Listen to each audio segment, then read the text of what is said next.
আজি বজাৰলৈ গৈছিলোঁ।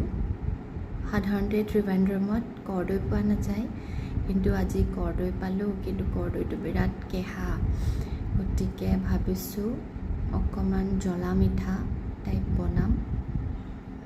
প্ৰথমতে তেলত জিৰা কেইটামান দি 2টা জলকীয়া ফালি ল'লোঁ, তাতে কৰ্দৈখিনি দি দিলোঁ।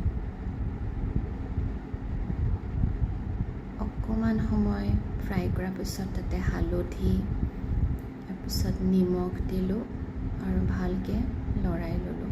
মিঠা বনালেও কিন্তু অকণমান নিমখ দিলে ভাল হয়। ভালকৈ লৰাই পেলাই কৰ্দৈখিনি অকণমান সময় আমি ঢাকি থ'ম। এয়া চাওক, অকণমান সময় ফ্ৰাই কৰিলোঁ, তাতে মই জলকীয়া গুড়ি মিলাই দিছোঁ।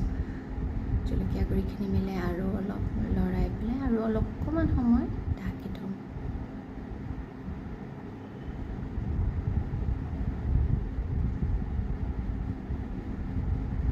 ধুনীয়াকৈ ফ্ৰাই হৈ গ'ল। এতিয়া তাতে মই অলপ চেনি দিছোঁ।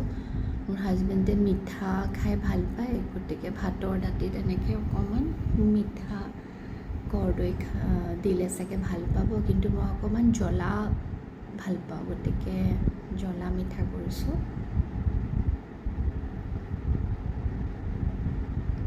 এইখিনি অলমষ্ট হৈ গৈছে। সৰুজনী ছোৱালীয়ে প্ৰথম দেখিছে এয়া কৰ্দৈ।